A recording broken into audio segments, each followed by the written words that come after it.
Merci, Monsieur le Président.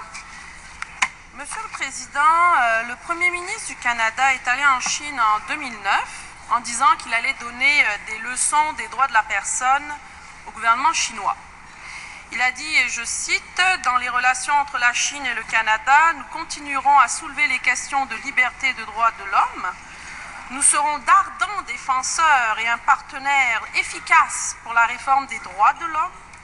Et nous poursuivrons les relations économiques mutuellement bénéfiques souhaitées par nos deux pays. » Or, par ce projet de loi C5, loi modifiant la loi sur le transfèrement international des délinquants, auquel nous allons nous opposer, force est de constater que le Premier ministre et tous les membres de son gouvernement n'ont vraiment aucune leçon à donner au gouvernement chinois. Je m'explique. Avec la loi actuelle sur le transfèrement international des délinquants, lorsque le ministre de la Sécurité publique consent à une demande de transfèrement d'un prisonnier canadien détenu donc à l'étranger pour le faire revenir au Canada, il doit tenir compte de certains facteurs. Il doit tenir compte. Je vais vous en énumérer quelques-uns, il y en a plusieurs, notamment celui de tenir compte, de devoir tenir compte, si ce délinquant est une menace pour la sécurité du Canada, si le délinquant a des relations sociales, familiales au Canada, est-ce qu'il réside vraiment au Canada, etc., son état de santé, et bien sûr, si c'est un adolescent, son intérêt personnel, son intérêt donc est primordial lorsqu'on prend la décision. Mais il y a aussi un autre critère fondamental, c'est celui que l'entité étrangère qui détient justement cette personne-là, ce Canadien, ou le système carcéral où il est, constitue ou pas une menace sérieuse pour la sécurité du délinquant et une menace à ses droits de la personne.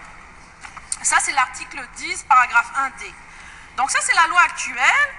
Et lorsqu'on constate, ce qu'on constate avec le projet de loi en question, c'est qu'on change le mot « doit » par « peut », donc « peut tenir compte ».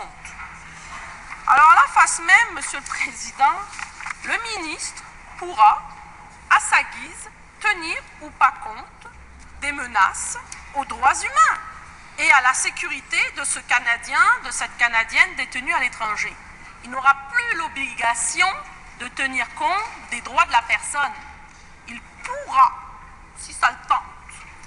Alors, ce que veut dire cela, qu'est-ce que ça veut dire lorsqu'on regarde ça? C'est qu'une personne qui est détenue à l'étranger pour avoir commis un acte criminel, quel qu'il soit, même le trafic de drogue, là, il va devoir rester dans ce pays-là, même si le ministre sait pertinemment que cette personne-là subit la torture.